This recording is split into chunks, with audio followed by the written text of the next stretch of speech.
الحمد لله نحمده ونستعينه ونستغفره ونؤمن به ونتوكل عليه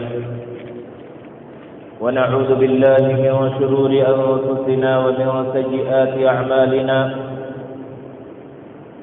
من يهده الله فلا مضل له ومن يضلله فلا هادي له ونشهد أن لا إله إلا الله وحده لا شريك له ونشهد أن سيدنا ومولانا محمدا عبده ورسوله صلى الله تعالى عليه وعلى آله وأصحابه وبارك وسلم تسليما كثيرا أما بعد فقد قال الله تبارك وتعالى في القرآن المجيد والفرقان الحميد فأعوذ بالله من الشيطان الرجيم بسم الله الرحمن الرحيم وعاشروهن بالمعروف فإن كرهتموهن فعسى أن تكرهوا شيئا ويجعل الله فيه خيرا كثيرا صدق الله العظيم. معزز سامعین کرام، بزرگوں اور دوستوں، جو آدمی اللہ پر ایمان رکھتا ہے اور نبی کریم صلی اللہ علیہ وسلم کی شریعت پر ایمان رکھتا ہے، اس کے لیے ضروری ہے کہ وہ نبی کریم صلی اللہ علیہ وسلم کی شریعت کے احکام پر بلا چون و چرا عمل پیرا رہے اور اس شریعت کی عظمت اور رفعت کا قائل رہے، اس شریعت کی عظمت اس کے دل کے اندر رہے۔ نبی کریم صلی اللہ علیہ وسلم کی یہ شریعت عدل و انصاف پر مبنی ہے اور یہ شریعت کسی کی طرف سے تحفظ کی محتاج نہیں ہے، اس کی حفاظت کی ذمہ داری تو اللہ رب العزت نے خود لی ہے، لیکن جو لوگ شریعت کی تحفظ میں حصہ لیں گے اور قربانی پیش کرنے والے قربانی پیش کریں گے اس سلسلے میں، اللہ رب العزت کی طرف سے خود انہیں تحفظ حاصل ہوگا۔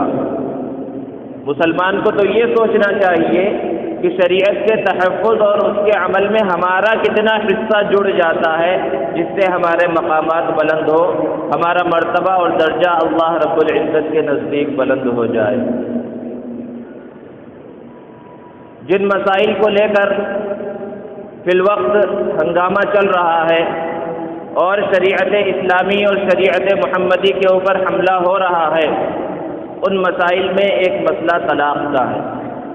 اور اس طلاق کے بارے میں اتنی ڈیبیٹس ہو رہی ہیں، اتنا بولا جا رہا ہے، اتنا کہا جا رہا ہے میڈیا پر اور دوسرے ذرائع پر اتنا بولا جا رہا ہے کہ ایک سیدھا سادھا آدمی یہ سمجھنے لگا کہ مسلمانوں کے ہر گھر میں طلاق ہوتی ہے، مسلمانوں کا ہر شوہر طلاق دیتا ہے، اور ہر شہر کے اندر ایک علاقہ، ایک بستی ایسی ہوتی ہے جہاں مطلقہ خواتین رہتی ہیں اور ظلم کی قسم پرسی کی زندگی گزارتی ہیں۔ اس طرح اس مسئلے کو بنا کر پیش کیا جاتا ہے، اور اسی طرح یہ سوال اٹھایا جاتا ہے کہ جب نکاح ہوتا ہے تو شوہر کی رضامندی بھی ضروری ہے، بیوی کی رضامندی بھی ضروری ہے، کوئی ایک راضی نہ ہو تو نکاح ہو نہیں سکتا، تو طلاق صرف شوہر اپنی مرضی سے کیسے دے دیتا ہے، اس میں بیوی کی رضامندی شامل کیوں نہیں ہوتی، یہ بات کہی جاتی ہے۔ اسی طرح طلاق کا حق عورت کو کیوں نہیں دیا گیا، صرف مرد کو طلاق کا حق کیوں دیا گیا۔ اسی طرح تین طلاق کے بارے میں بہت زیادہ الٹی سیدھی باتیں کہی جاتی ہیں، اور پھر ایک جو اصطلاح ہے شریعت کی حلالہ، اس کے بارے میں طرح طرح کی باتیں لوگ زبان پر نکالتے ہیں۔ میڈیا پر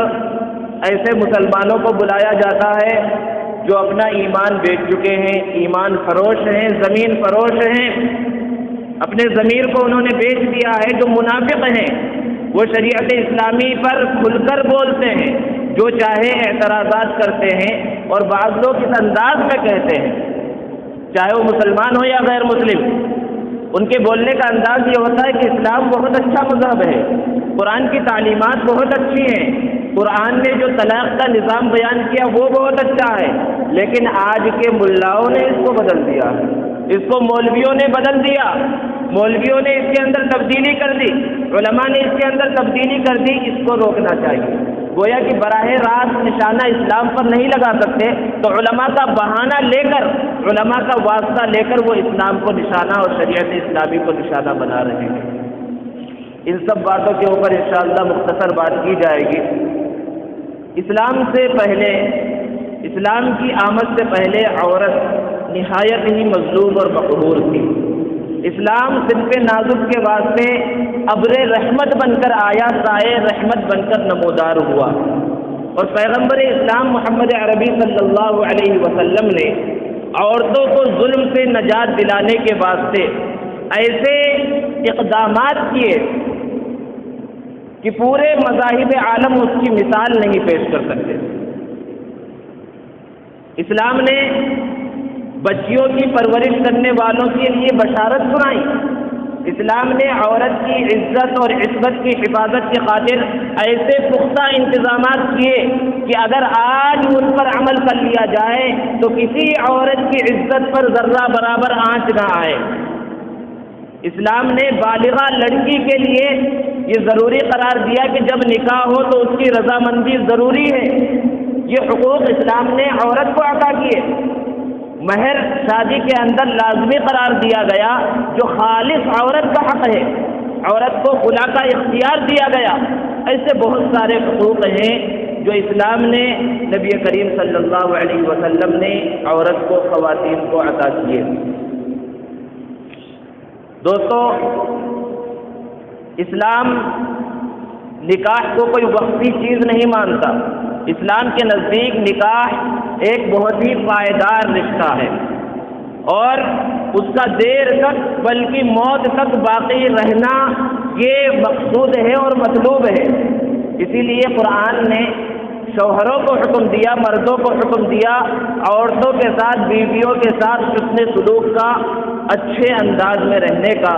قرآن کہتا ہے وَعَاشِرُوهُنَّ بِالْمَعْرُوفِ، سختی سے تاکید کی کہ عورتوں کے ساتھ بھلائی کا معاملہ کرو، اچھا سلوک کرو۔ فَإِن كَرِهْتُمُوهُنَّ فَعَسَىٰ أَن تَكْرَهُوا شَيْئًا وَيَجْعَلَ اللَّهُ فِيهِ خَيْرًا كَثِيرًا، ایسا ہو سکتا ہے کہ تمہیں تمہاری بیویاں ناپسند ہو، وجوہات کچھ بھی ہو سکتی ہیں، تو اگر تم انہیں ناپسند کرو تو قرآن یہ نہیں کہتا کہ انہیں الگ کر دو، بلکہ قرآن تو یہ کہہ رہا ہے، اللہ رب العزت یہ فرما رہا ہے، کیا فرما رہا ہے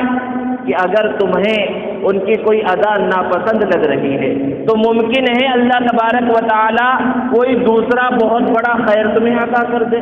دوسری طرف سے تمہیں بھلائی مل جائے۔ اور حدیث میں اللہ کے رسول صلی اللہ علیہ وسلم نے ارشاد فرمایا کہ ایک بیوی کی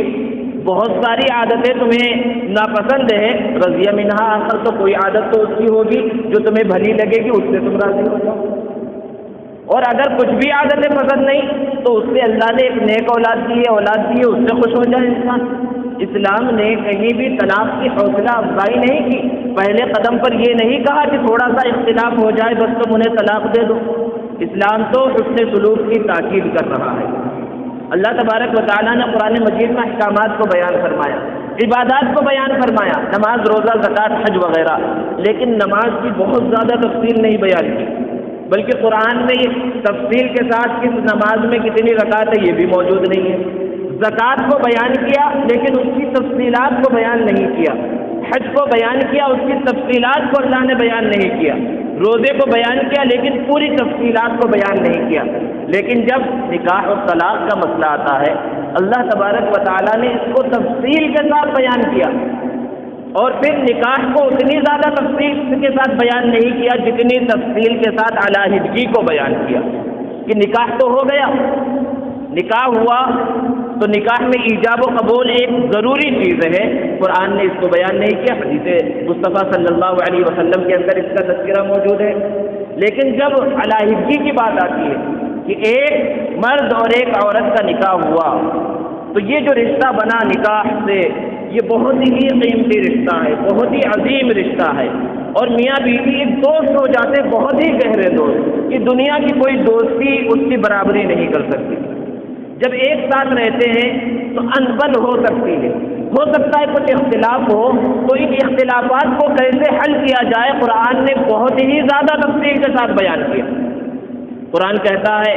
واللاتی تخافون نشوزہن، کہ اگر میاں بیوی کے درمیان اختلاف ہو گیا اور غلطی لڑکی کی ہے، بیوی کی ہے، اس کی طرف سے ظلم ہو رہا ہے، اس کی طرف سے بہت زیادہ نافرمانی ہو رہی ہے، تو قرآن یہ نہیں کہتا انہیں طلاق دے دو، کہیں طلاق کی حوصلہ افزائی نہیں بلکہ طلاق کا تذکرہ تک نہیں ہے۔ قرآن کہہ رہا ہے فعظوہن، انہیں نصیحت کرو، انہیں سمجھاؤ، اور سمجھانے کے لیے بھی کیا انداز ہے کہ ابھی معاملہ گھر کے باہر نہیں لانا ہے بلکہ گھر کے دوسرے افراد کو بھی خبر نہ ہو، میاں بیوی کے درمیان ہی یہ مسئلہ رہے، شوہر اولاد کا واسطہ دے یا کسی اور چیز کا واسطہ دے، جس انداز میں وہ چاہے سمجھا سکتا ہے کہ ابھی ہمارا الگ ہونا صحیح نہیں ہے، ہم ساتھ میں رہتے ہیں، اس اختلاف کو اس انداز میں ختم کر دیا جائے۔ قرآن یہ سکھا رہا ہے، یہ تاکید کر رہا ہے فعظوہن، پہلا مرحلہ کہ اگر میاں بیوی میں اختلاف ہو گیا تو سب سے پہلے نصیحت کی جائے، سمجھایا جائے۔ یہ اس وقت ہے جب بیوی کی طرف سے غلطی ہو، لیکن نصیحت سے کام نہیں چلا، مرحلہ اس سے زیادہ آگے بڑھ چکا تھا، اختلاف بہت زیادہ تھا، نصیحت اثر انداز نہیں ہوئی، تو دوسرا کام کیا کرنا ہے بتایا واہجروہن فی المضاجع، کہ بیویوں کا بستر الگ کر دو، جو ازدواجی حقوق ہیں اس سے تم رک جاؤ کچھ وقت کے واسطے، ان کا بستر الگ کر دو، تم اپنا بستر الگ کر لو۔ اگر حقیقت میں عورت کی طرف سے نافرمانی ہو رہی تھی، عورت کی غلطی تھی، تو اس اقدام سے اس کے دل پر اثر ہوگا اور وہ معافی تلافی کر لے گی اور صلح ہو جائے گا پھر دونوں کے درمیان میں، اور پھر اچھے سے زندگی گزرنے لگے گی۔ تو دوسرا کام قرآن نے کہا واہجروہن فی المضاجع، لیکن معاملہ اس سے بھی آگے بڑھ گیا، یہ بھی اثر انداز نہیں ہوا، بستر کو الگ کرنے کا بھی کوئی فائدہ نہیں ہوا، تو فرمایا واضربوہن، انہیں تھوڑی سی تنبیہ کرو۔ یہ تین احکام اللہ تبارک و تعالیٰ نے قرآن مجید میں دیے، لیکن اختلاف بہت زیادہ تھا، ان تینوں اقدامات سے کوئی فائدہ نہیں ہوا، تینوں اقدامات کا کوئی اثر ظاہر نہیں ہوا، تو پھر اس کے بعد قرآن کہہ رہا ہے وَإِنْ خِفْتُمْ شِقَاقَ بَيْنِهِمَا فَابْعَثُوا حَكَمًا مِّنْ أَهْلِهِ وَحَكَمًا مِّنْ أَهْلِهَا، ابھی بھی طلاق کی بات نہیں ہے، بلکہ قرآن تو یہ کہہ رہا ہے کہ اگر میاں بیوی کے درمیان اختلاف بہت زیادہ بڑھ گیا اور تمہیں اندیشہ ہے، یعنی بڑے لوگوں کو اب یہ ڈر لگنے لگا، ذمہ داروں کو، کہ اگر یہ اسی طرح زندگی گزارتے رہے تو ٹوٹ پھوٹ کا شکار ہو جائیں گے، ان کی زندگی خراب ہو جائے گی، تو پھر اب بڑے لوگوں کے سامنے مسئلہ نہ ہو۔ اتنا اختلاف خود میاں بیوی کے درمیان حل کرنے کا تھا، لیکن اب حد سے معاملہ بڑھ گیا ہے، تو گھر کے بڑے لوگوں کو، بیوی کے گھر والوں میں سے کوئی ایک بڑا آدمی آ جائے، شوہر کے گھر والوں میں سے کوئی ایک بڑا آدمی آ جائے، اور یہ دونوں بیٹھ کر معاملے کو سلجھانے کی کوشش کریں، دونوں کے درمیان صلح کرانے کی کوشش کریں۔ قرآن کہہ رہا ہے یہ جن کو حکم بنایا گیا، یعنی فیصلہ کرنے والا اور آپس میں صلح کرانے والا بنایا گیا، ان یریدا اصلاحا یوفق اللہ بینہما، کہ اگر ان دونوں کی نیت صحیح ہے اور یہ صلح کرانا چاہتے ہیں، ان دونوں کے درمیان جوڑ پیدا کرنا چاہتے ہیں، تو اللہ تبارک و تعالیٰ ان دونوں کے درمیان موافقت کو پیدا کر دے گا، ان کے درمیان صلح کرا دے گا۔ یہ قرآن مجید کی تعلیمات ہیں۔ دوستو، نکاح ایک بہت بڑی عبادت ہے، چھوٹی چھوٹی عبادتیں ہوتی ہیں، انسان اس کو سیکھتا ہے، لیکن ایک نوجوان مرد کا، ایک نوجوان عورت کا نکاح ہو جاتا ہے، لیکن نکاح کے بعد زندگی کس طرح گزارنی ہے اس کو کوئی نہیں سیکھتا، حالانکہ یہ بہت بڑی عبادت ہے۔ انسان کو تو چاہیے کہ نکاح کے بعد جو جو حالات پیش آ سکتے ہیں اس کو پہلے سے سیکھے، عبادت سمجھ کر اس کو سیکھا جائے۔ آج مسلمانوں کو معلوم نہیں ہے نکاح کے بعد زندگی کس طرح گزاری جائے، اور پھر اس کے بعد طلاق کے اور اس طرح کے مسائل پیش آتے ہیں، جس کو بہانہ بنا کر آج کا میڈیا اسلام کو بدنام کرنے کی کوشش کر رہا ہے۔ اگر مسلمانوں نے اسلام کو صحیح انداز میں سمجھا ہوتا اور معاشرتی زندگی کس طرح گزارنی چاہیے اس پر صحیح طرح سے عمل کیا ہوتا، تو آج کسی کو موقع نہ ملتا کہ وہ اسلام کے اوپر انگلی اٹھاتا۔ تو بہت زیادہ ضرورت ہے خصوصاً نوجوانوں کے واسطے کہ وہ نکاح سے پہلے سارے مسائل کو معلوم کرے کہ اگر اختلاف ہو گیا بعد میں تو کس طرح اس کو حل کرنا ہے، بس یہ نہیں کہ غصے میں آئے اور طلاق دے دیا۔ یہاں پر اب تک جو بات آئی یہ اس صورت میں تھی جبکہ غلطی لڑکی کی طرف سے ہو۔ اب اگر شوہر کی غلطی ہو، شوہر کی طرف سے ظلم ہو رہا ہو، اور بہت سارے مسائل، بہت ساری مثالیں ایسی موجود ہیں کہ بے تحاشا ظلم شوہر کی جانب سے ہے، وہ شراب پی کر آ رہا ہے، مار رہا ہے، دھاڑ رہا ہے، اور طرح طرح کے ظلم ہے، تو قرآن نے اس کا حکم بیان کیا کہ وَإِنِ امْرَأَةٌ خَافَتْ مِنْ بَعْلِهَا نُشُوزًا أَوْ إِعْرَاضًا، کہ اگر عورت کو اپنے شوہر سے اندیشہ ہو، خوف ہو، ظلم کا، بے توجہی کا، تو پھر اللہ تبارک و تعالیٰ نے ارشاد فرمایا کہ ان دونوں کے لیے بہتر ہے کہ وہ آپس میں صلح کر لے کسی چیز پر، وَالصُّلْحُ خَيْرٌ، اور ان کے درمیان صلح کر لینا یہ بہتر ہے۔ دوستو، صلح سے معاملہ حل نہیں ہوا تو اب آخری اقدام ہے جس کو طلاق یا خلا کہا جاتا ہے، اور پھر طلاق اسلام کے اندر ایک بہت ہی ناپسندیدہ عمل ہے۔ اللہ کے رسول صلی اللہ علیہ وسلم نے ارشاد فرمایا ابغض الحلال الی اللہ الطلاق،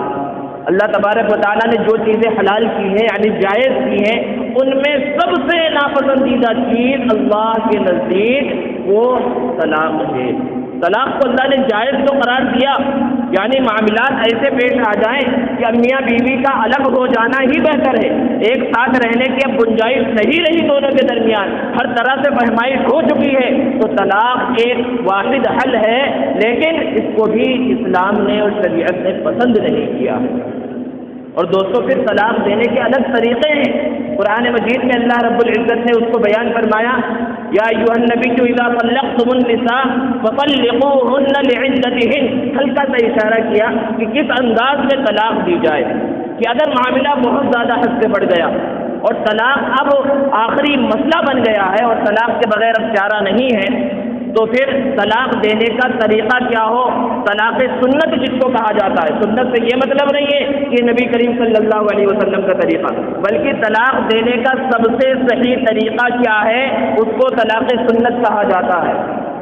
سب سے صحیح طریقہ کیا ہے طلاق دینے کا؟ کہ اگر معاملہ حد سے آگے بڑھ گیا، یہ مسائل ہیں، یہ مسلمانوں کو معلوم رہنے چاہیے، اس انداز میں کبھی اگر ایسا موقع آ گیا، پہلے تو ہر طرح سے فہمائش کی اور صلح کی کوشش کی جانی چاہیے، لیکن آخری حل کے طور پر طلاق کی نوبت آ گئی تو ایک بار میں بندوق کی 3 گولیاں نکال دی، ایسا نہیں ہونا چاہیے، بہت بڑا گناہ ہے۔ کس طرح طلاق دی جائے؟ کہ ایک طلاق دی جائے اور وہ بھی عورت کے پاکی کے زمانے میں، ایسے پاکی کے زمانے میں جس میں شوہر نے بیوی سے صحبت نہ کی ہو، ملاقات نہ کی ہو، اس زمانے میں صرف ایک طلاق دے۔ جب ایک طلاق دیا تو طلاق پڑ گئی، اب 3 مہینے ہیں اس کو سوچنے کے واسطے، جو عدت اس کی گزر رہی ہے 3 مہینے ہیں، ان 3 مہینوں کے درمیان اگر شوہر نے رجوع کر لیا، رجوع کا اختیار ہے یعنی نکاح کی بھی ضرورت نہیں، اس عدت کے گزرتے ہوئے شوہر نے رجوع کر لیا، رجوع کے کئی طریقے ہو سکتے ہیں، میاں بیوی نے ملاقات کر لی، یا میاں شوہر نے اس سے کہہ دیا کہ میں نے جو طلاق دی تھی اس سے رجوع کرتا ہوں، یا کسی اور انداز میں لکھ کر دے دیا، کسی بھی انداز میں رجوع کر لیا، تو پھر دونوں میاں بیوی ہیں، دونوں شوہر بیوی ہیں، کوئی طلاق جو پڑی تھی وہ ایک طلاق رجعی ہوئی اور وہ واپس ہو گئی۔ رجعی کا مطلب ہی ہے اس کو واپس لیا جا سکتا ہے، لیکن اگر اس نے ان 3 مہینوں کے درمیان رجوع نہیں کیا اور 3 مہینے اس کی عدت کے گزر گئے، تو جیسے ہی 3 مہینے گزریں گے یہ طلاق مکمل ہو جائے گی۔ اب تک مکمل نہیں تھی، بیچ میں لٹکی ہوئی تھی کہ اس کو واپس لیا جا سکتا تھا، 3 مہینے ہو گئے تو یہ طلاق رجعی جو تھی یہ مکمل ہو گئی، اب اس کو رجوع کا اختیار نہیں ہے۔ اب اگر پھر میاں بیوی ایک ساتھ رہنا چاہتے تو دوبارہ نکاح کریں گے، دوبارہ نکاح ہو جائے گا، کوئی مسئلہ نہیں ہے اس کے اندر۔ یہ سب سے بہتر طریقہ ہے طلاق دینے کا، جس کو طلاق احسن کہا جاتا ہے، طلاق احسن کہا جاتا ہے۔ دوسری صورت یہ ہے کہ شوہر ایک ساتھ 2 طلاق رجعی دے، 2 طلاق رجعی دی جا سکتی ہے، ایک ساتھ دیا یا ایک بار پاکی کے زمانے میں، ایسے پاکی کے زمانے میں جس میں اس نے صحبت نہیں کی یا بیوی حاملہ نہیں ہے، اور پھر ایک دوہر 1 مہینہ گزرنے کے بعد اس نے پھر دوسری طلاق دی، دوسری یہ طلاق رجعی پڑی، اور 3 مہینے اس طرح گزر گئے کہ اس نے رجوع نہیں کیا، تو یہ طلاق بائن ہو جائے گی، اور پھر اس کے بعد اگر وہ رجوع کرنا چاہتا ہے تو نکاح کرنا پڑے گا، نکاح کے بعد پھر رجوع ہو سکتا ہے۔ اور ایک شکل یہ ہے کہ طلاق بائن کہہ کر دی کہ میں تجھے طلاق بائن دیتا ہوں، طلاق رجعی نہیں، صاف انداز میں اگر کوئی طلاق دے کہ میں نے تجھے طلاق دیا، تو یہ طلاق رجعی پڑتی ہے. لیکن اگر گھما پھرا کے دیا، صاف الفاظ میں نہیں دیا بلکہ کنائی الفاظ کو استعمال کیا، جیسے کہ اس نے کہا کہ میں نے تجھے چھوڑ دیا. چھوڑ دینے کے کئی مطلب ہوتے ہیں، اور شوہر نے یہ مراد لیا کہ میں نے اس سے طلاق کو مراد لیا ہے، تو ایک طلاق بائن پڑ گئی. اب یہ 3 مہینے کے درمیان بھی رجعت نہیں ہو سکتی. یہ 3 مہینے جب گزر جائیں گے تو دوبارہ نکاح ہو سکتا ہے. یہ طلاق دینے کا ایک طریقہ ہے. یہ طلاق جائز ہے، لیکن بہتر سب سے پہلا طریقہ ہے. اور تیسری صورت یہ ہے کہ جس کے اندر کسی چیز کا لحاظ نہ کیا جائے کہ عورت پاکی کے زمانے میں ہے یا پاکی کے زمانے میں نہیں ہے، اس پاکی کے زمانے میں اس نے صحبت کی ہے یا صحبت نہیں کی ہے، اور پھر 1 طلاق دے رہا ہے، 2 طلاق دے رہا ہے، 3 طلاق دے رہا ہے، کسی چیز کا لحاظ نہ کیا جائے اور وہ طلاق دے دے تو اسی کو طلاق بدعت کہا جاتا ہے، جو بہت بڑا گناہ ہے. لیکن گناہ ہونے کے باوجود وہ طلاق واقع ہو جائے گی. ایک ساتھ ایک مجلس میں کسی نے 3 طلاقیں دے دی تو یہ تینوں طلاقیں پڑ جائیں گی، یا الگ الگ زمانے میں الگ الگ مجلسوں میں 3 طلاقیں دی تو بھی یہ 3 طلاق واقع ہو جائیں گی. اس کو لے کر آج میڈیا کے اندر بہت زیادہ ہنگامہ کیا جا رہا ہے کہ قرآن نے 3 طلاق کو بیان نہیں کیا. قرآن کے اندر 3 طلاق کے ایک ہونے کا تذکرہ، صرف ایک ہونے کا، ایک ماننے کا تذکرہ ہے، اور 3 طلاق 3 واقع ہوتی ہے، اس کا تذکرہ نہیں ہے. بہت بڑا جھوٹ میڈیا کے اوپر بولا جا رہا ہے. قرآن مجید میں اللہ رب العزت نے ارشاد فرمایا الطلاق مرتان، کہ طلاقیں 2 ہیں، یعنی وہ طلاق جن میں رجوع کیا جا سکتا ہے وہ طلاقیں 2 ہیں. وہ طلاق دینے کے بعد یا تو تم انہیں چاہو تو روک لو یا اچھے انداز سے انہیں روانہ کر دو. پھر آگے اللہ رب العزت نے اس آیت کریمہ کے بعد ارشاد فرمایا فَإِن طَلَّقَهَا، ان 2 طلاقوں کے بعد پھر تیسری طلاق بھی دے دی، فَلَا تَحِلُّ لَهُ مِن بَعْدُ حَتَّى تَنكِحَ زَوْجًا غَيْرَهُ، تو اب اس کے لیے حلال نہیں ہے کہ اب یہاں تک کہ دوسرے شوہر سے نکاح نہ کر لے.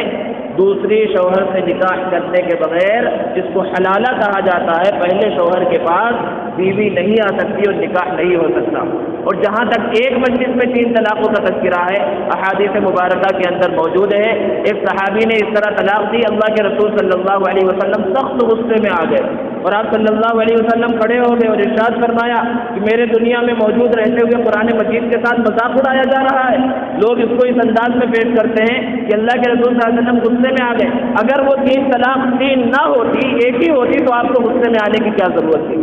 آپ صلی اللہ علیہ وسلم نے جو یہ فرمایا کہ میرے رہتے ہوئے قرآن مجید کے ساتھ مذاق کیا جا رہا ہے، اس کے کہنے کا مقصد یہ تھا کہ قرآن نے جو طلاق دینے کا طریقہ بتایا تھا اس طریقے کو تم نے چھوڑ دیا ہے، دوسرے انداز میں طلاق دیے. اس لیے اللہ کے رسول صلی اللہ علیہ وسلم سخت غصے میں آ گئے اور بے شمار احادیث مبارکہ جس کے اندر یہ تذکرہ ہے کہ ایک مجلس کی 3 طلاق ہی ہوتی ہیں. اور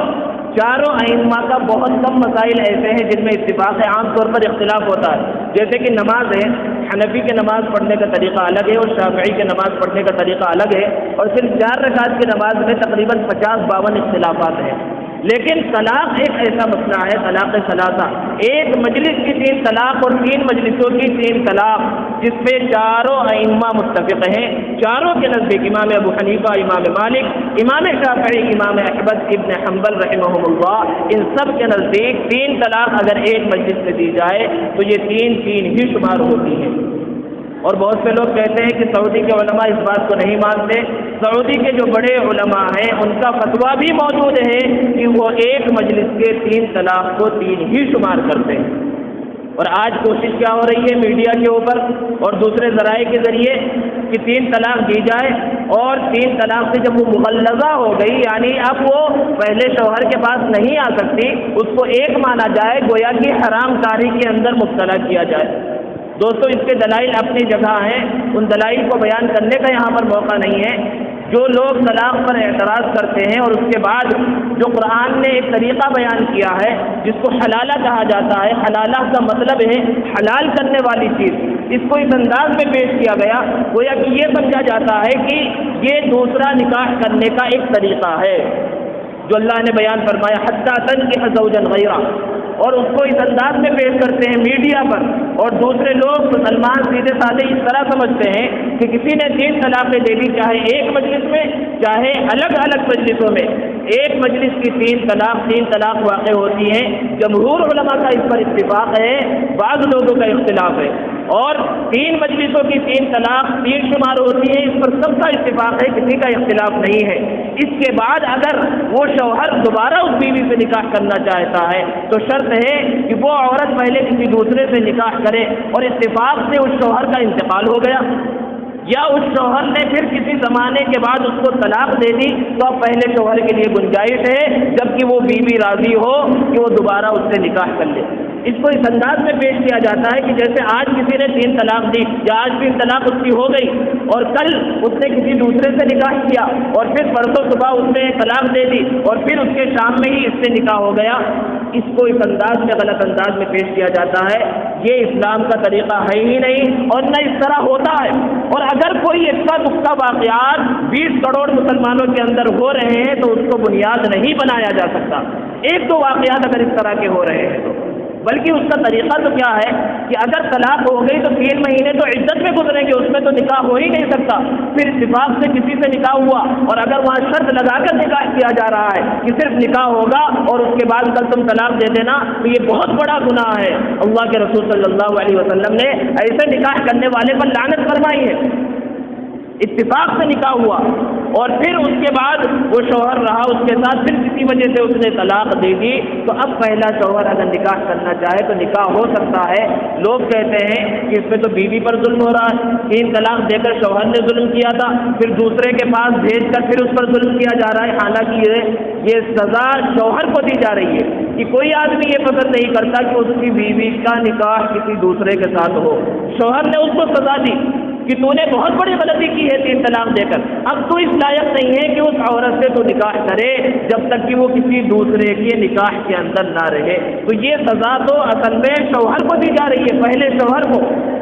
تو یہ جو مسائل ہیں طلاق کے دوستوں، اس کو بہت اچھے انداز میں سمجھنے کی ضرورت ہے۔ حلالہ کے مسئلے کو بہت زیادہ اچھال کر اس انداز میں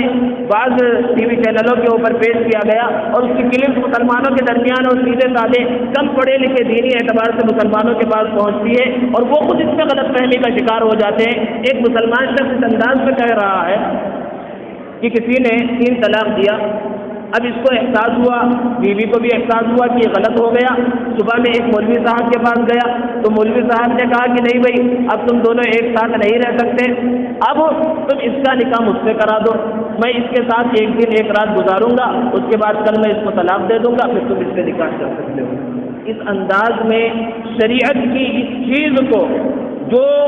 ایک طریقہ نہیں ہے بلکہ اتفاقی طور پر پیش آتا ہے حلالہ، اس کو اس انداز میں توڑ مروڑ کر اور اس میں علماء کو نشانہ بنایا جا رہا ہے اور مولویوں کو اور ملا کا نشانہ بنا کر اصل میں شریعت کو نشانہ بنایا جا رہا ہے۔ یہ بہت بڑی غلط فہمی ہے اور مسلمانوں کو سمجھنا چاہیے کہ یہ سب دشمنوں کی چالیں ہیں۔ اور جہاں تک بات اس کی ہے کہ عورت کو طلاق کا حق کیوں نہیں دیا گیا، مرد کو طلاق کا حق دیا گیا، تو دوستو جس طرح طلاق ہے اسی طرح خلا بھی ہے کہ اگر شوہر کی طرف سے ظلم ہو رہا ہے یا کسی وجہ سے بیوی شوہر کے ساتھ رہنے پر راضی نہیں ہے تو وہ خلا لے سکتی ہے۔ خلا بھی ایک طرح سے طلاق ہے کہ وہ قاضی کی عدالت کے اندر، اور ہندوستان میں بھی ایسے دارالقضاء قائم ہیں، وہاں پر اپنے مقدمے کو داخل کرے کہ میں اس کے ساتھ ان وجوہات کی بنا پر کیا وجہ نہ بھی بتائے میں اتنا پیسہ دے کر یا کسی بھی طور پر اس کے ساتھ میں نہیں رہنا چاہتی، تو وہاں شوہر راضی ہو طلاق دیا جا سکتا ہے۔ اور اگر شوہر نہ راضی ہو، بسا اوقات ایسا بھی ہوتا ہے کہ عورت خلا لینا چاہ رہی لیکن شوہر راضی نہیں ہے، تو تیسری صورت ہے فسخ نکاح کی کہ وہاں قاضی چند لوگوں کو بلا کر ان کا نکاح فسخ بھی کرا سکتا ہے۔ تو جہاں مرد کو اختیار ہے طلاق کا، وہیں عورت کو اختیار ہے خلا کا، لیکن جو انسان طلاق کہہ کر اپنی بیوی کو اپنے سے الگ کر دیتا ہے، اس طرح اس کو پیش کیا جا رہا ہے کہ عورت کو یہ حق کیوں نہیں دیا گیا۔ دوستو معاشرتی اعتبار سے اللہ تبارک و تعالیٰ نے عورتوں اور مردوں کے درمیان کوئی فرق نہیں رکھا،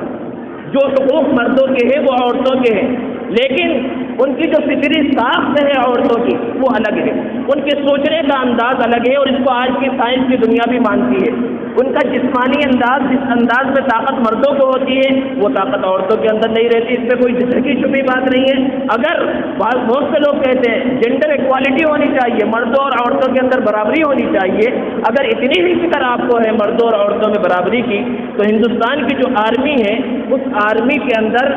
5% صرف لیڈیز ہیں، اور وہ بھی 10 سالوں سے لیا جا رہا ہے۔ اگر طاقت میں برابر ہے، جنڈر ایکوالٹی ہونی چاہیے، تو پھر آرمی کے اندر عورتوں کو کیوں نہیں شامل کیا جا رہا ہے اس انداز میں جس طرح مردوں کو شامل کیا جاتا ہے؟ گویا کہ آپ بھی مانتے ہیں کہ مردوں اور عورتوں کے درمیان اللہ نے فرق رکھا ہے۔ مرد کے سوچنے کا انداز الگ ہوتا ہے، عورت کے سوچنے کا انداز الگ ہوتا ہے۔ اگر کسی کے اوپر ظلم ہو یا کوئی ناخوشگوار واقعہ پیش آئے تو مرد بہت جلدی متاثر نہیں ہوتا، مرد ٹھنڈے دماغ سے سوچتا ہے، جبکہ عورت بہت جلدی جذباتی ہو جاتی ہے۔ اگر طلاق کا اختیار عورت کو دے دیا جاتا تو ہر 2 شادی میں ایک کا انجام طلاق کے اوپر پہنچتا، کیونکہ عورت تھوڑی سی بات بھی اس پر طلاق دے دیتی۔ جن ممالک کے اندر عورت کو طلاق کا اختیار دیا گیا، یورپ کے ممالک ہیں، وہاں کی رپورٹ آپ اٹھا کر دیکھیے کہ ہر 2 شادی میں ایک کا نتیجہ طلاق ہوتا ہے۔ عورتیں تھوڑی تھوڑی بات پر طلاق دے دیتی ہیں۔ ایک مقدمہ تو عدالت کے اندر ایسا آیا، بیوی نے مقدمہ دائر کیا کہ میں اپنے شوہر کو طلاق دینا چاہتی ہوں، اس کی وجہ کیا لکھی کہ یہ میرے کتے کو پسند نہیں کرتا۔ ذرا اندازہ لگائیے کیسی معمولی باتوں پر وہاں طلاق ہو رہی ہے کہ اسلام کا نظام رحمت ہے کہ اللہ تبارک و تعالیٰ نے مردوں کو طلاق کا اختیار دیا، اور مرد کے اندر جو سوچنے اور سمجھنے کی صلاحیت ہوتی ہے وہ جذباتی نہیں ہوتا، بہت جلدی جذبات میں نہیں آتا۔ جو لوگ جذبات میں آ جاتے ہیں وہ پچھتاتے رہتے ہیں، ادھر ادھر کے چکر لگاتے رہتے ہیں۔ اور جہاں تک یہ طلاق دینے کا صحیح سسٹم اور صحیح طریقہ قرآن نے اور حدیث نے بیان کیا ہے، یہ ہر مسلمان کو معلوم ہونا چاہیے۔ لیکن اگر کوئی اس پر عمل نہ کرے اور براہ راست اس طریقے کے خلاف طلاق دے دے تو ایسا نہیں ہے کہ اس نے قرآن کے طریقے پر عمل نہیں کیا، حدیث کے طریقے پر عمل نہیں کیا، لہذا طلاق نہیں پڑے گی۔ ایسا نہیں ہے دوستوں، طلاق تو پڑ جائے گی۔ جس طرح ہتھیار ہے، حکومت ہند یہ کہتی ہے کہ عام لوگوں کو یہ اختیار نہیں ہے کہ وہ اپنے پاس ہتھیار رکھیں، لیکن جن لوگوں کو وہ لائسنس دیتی ہے انہیں سمجھا کر دیا جاتا ہے، ان سے معاہدہ لیا جاتا ہے کہ اس کو کس طرح استعمال کرنا ہے۔ آپ پر حملہ ہو رہا ہو، آپ پر کسی جانور نے حملہ کر دیا، تب آپ اس کو استعمال کر سکتے ہیں۔ یہ کہہ کر، یہ قانون بنا کر، اس پر معاہدہ کرا کے، اس پر دستخط دے کر وہ ہتھیار اس کے حوالے کیا جاتا ہے، ریوالور یا بندوق جو بھی ہے۔ لیکن اگر اس شخص نے اس کو غلط استعمال کر دیا تو کیا حکومت یہ کہے گی کہ تم نے ہمارے طریقے کے مطابق اس کو استعمال نہیں کیا، تم نے فلاں آدمی کو اس بندوق سے بغیر غلطی کے مار دیا لہذا وہ نہیں مرا، اس کے خلاف، اس کو قتل کرنے کے خلاف تمہارے لیے مقدمہ دائر نہیں ہوگا؟ کیا ایسا ہوتا ہے؟ اس نے غلطی کر دی، بندوق سے گولی نکل گئی تو اگرچہ وہ صحیح انداز میں نکلی ہو یا غلط انداز میں نکلی ہو وہ اثر کر دیتی ہے۔ اسی طرح جب 3 طلاق کسی نے کہہ دیا یا 1 طلاق کہہ دیا، جب زبان سے وہ بات نکل گئی چاہے شریعت کے طریقے کے خلاف ہو لیکن وہ چیز اثر کر جاتی ہے۔ تو طلاق کو اللہ تبارک و تعالیٰ نے جو اسلام کے اندر رکھا، دوسرے مذاہب کے اندر طلاق نہیں ہے۔ طلاق مذاہب کے اندر طلاق کا تذکرہ تک نہیں ہے۔ نکاح ہو گیا، اب میاں بیوی میں کبھی طلاق نہیں ہو سکتا، نہ ہندوؤں میں ہے نہ عیسائیوں کے اندر ہے، طلاق ہو ہی نہیں سکتا۔ اسی لیے انہیں ضرورت پڑی کہ ایسے قانون کو بنایا جائے جس سے ان مذاہب میں طلاق دیا جا سکے، انہیں ضرورت پڑی قانون بنانے کی۔ لیکن ہمارے مذہب میں الحمدللہ اللہ تبارک و تعالیٰ نے ساری چیزوں کو متعین کر دیا ہے، الگ سے قانون بنانے کی ضرورت نہیں ہے دوستوں۔ تو یہ مسائل ہیں اور اس پر اور بھی تفصیلی باتیں انشاءاللہ آتی رہیں گی۔ مسلمانوں کے لیے سب سے زیادہ ضروری اس وقت یہ بات ہے کہ وہ ان مسائل کو سمجھے، نکاح اور طلاق کے مسائل کو اچھے سے سمجھے، اور میڈیا کے اندر جو پروپیگنڈا کیا جا رہا ہے، یہ جو بھی طرح طرح کی باتیں اسلام پر کی جا رہی ہیں، علماء سے مل کر اگر ذہن میں شکوک و شبہات پیدا ہوتے ہیں تو ایسا نہیں ہے کہ ان شکوک و شبہات کو آپ ذہن میں لیے ہوئے پھرتے رہیں اور پریشان ہوتے رہیں کہ آخر ایسا کیوں ظلم کیا جا رہا ہے عورتوں پر۔ ان شکوک و شبہات کو حل کریں، علماء سے ملیں، ان کے سامنے ان مسائل کو پیش کریں کہ ہمیں سمجھائیے یہاں جو اعتراض کیا جا رہا ہے ہمیں سمجھ میں آ رہا ہے یہ اعتراض صحیح ہے، آپ اس کا حل اسلامی حل بتائیے، اپنے شکوک و شبہات کو علماء کے سامنے پیش کر کے اس کو حل کرنے کی کوشش کریں۔ اللہ تبارک و تعالی ہم سب کو عمل کی توفیق عطا فرمائے۔ وآخر دعوانا الحمدللہ رب العالمین۔